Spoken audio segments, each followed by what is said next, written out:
Hi, my name's Penny, and today I wanted to talk about the books that I have read so far in March. So we're about halfway through March. Well, I was actually going to film this on the 15th, but life happened, so that didn't happen.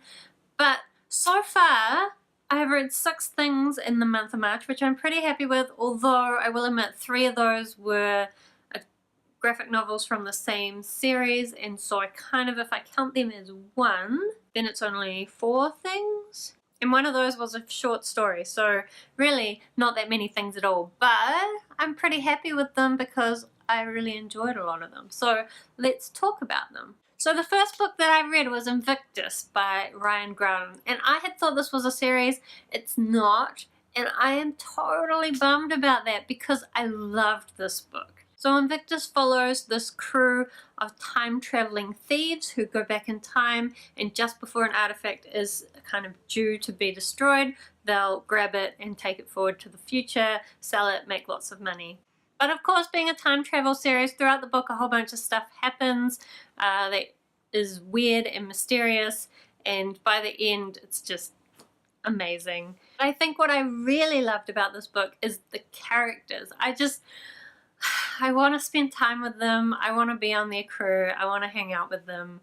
They're just such a fun group, and I love them. Especially there's one character called Imogen who every day will colour her hair a new colour, and she has a pet red panda, and she's just really lovely, and there's such great humour through this book that I want to be her, or I want to be her best friend. I'm not sure, but I want more of her, which is why I'm so sad that this was a standalone.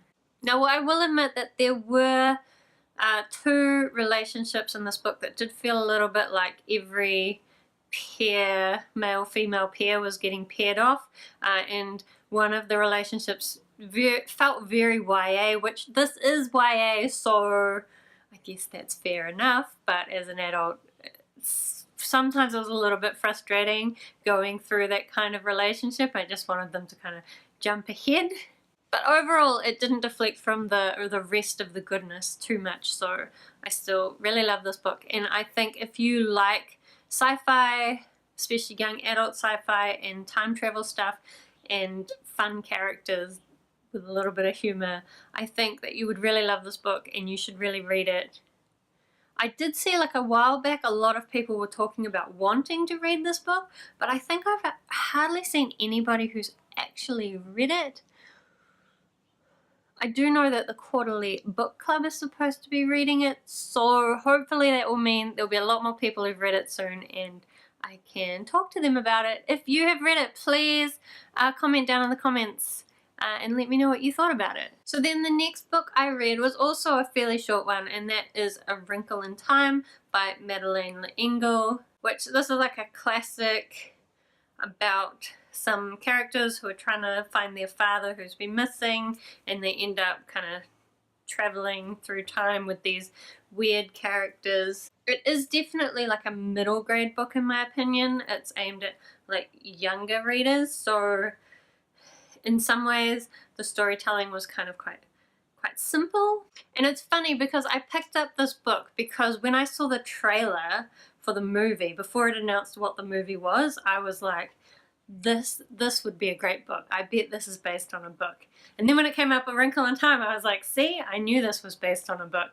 And so I wanted to read the book because I thought it would likely be better than the movie. However, now that I have read the book, I actually think I'm really keen to see like a modern storytelling perspective of the story, because modern storytelling tends to be a little bit, I'm not sure of the best way to describe it, but this story was written like I think back in the early 60s, so it's quite an old story, and it's very whimsical. There's these really strange creatures, but it does mean there's not really a lot of explanation for what's happening, and I feel like modern storytelling has gotten to the point where we can tell these whimsical stories while still kind of making things seem logical, whimsical and logical at the same time, or just a bit more justified. So I'm really looking forward to the movie coming out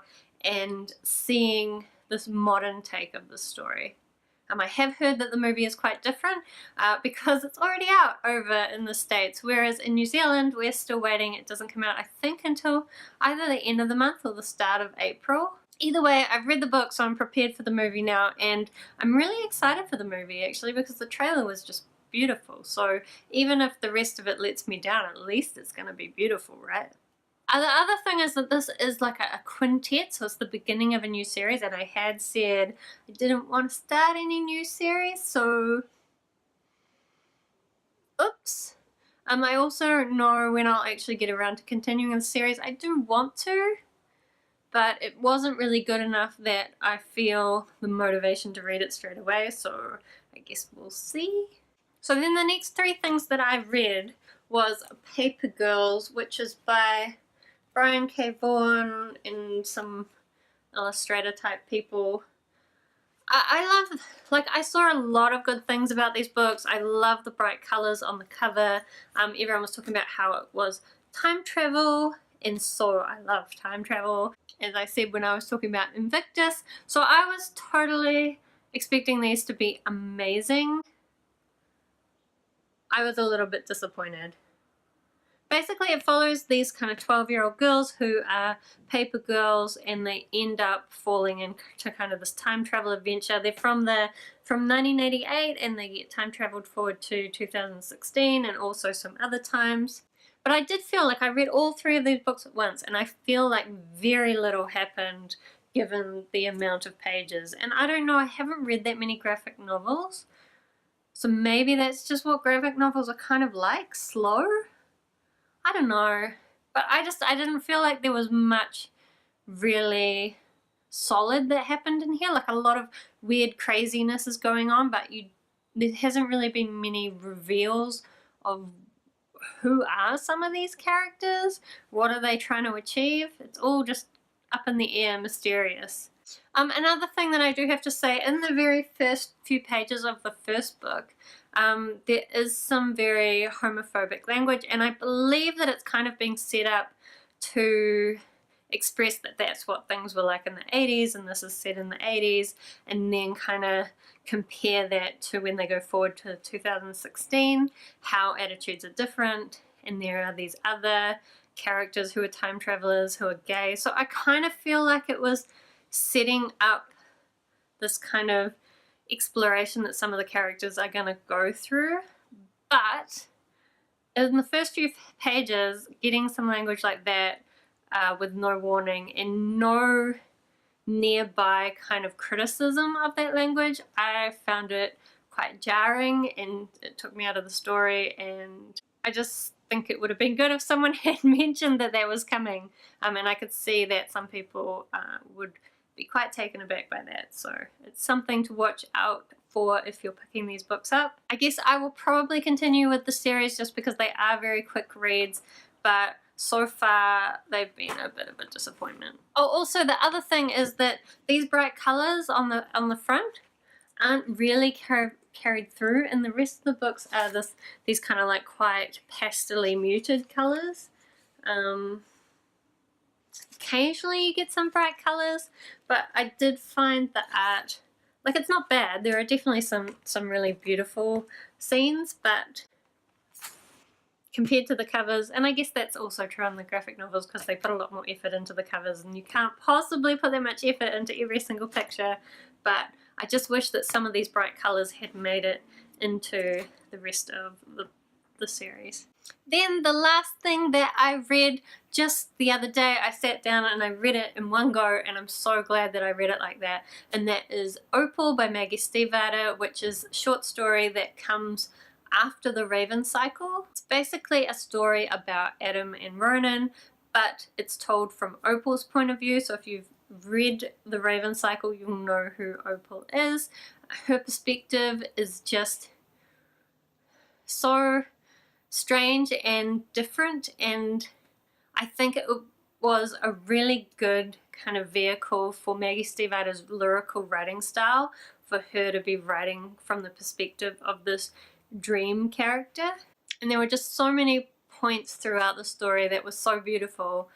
It was beautiful and lovely, and I'm so glad I read it.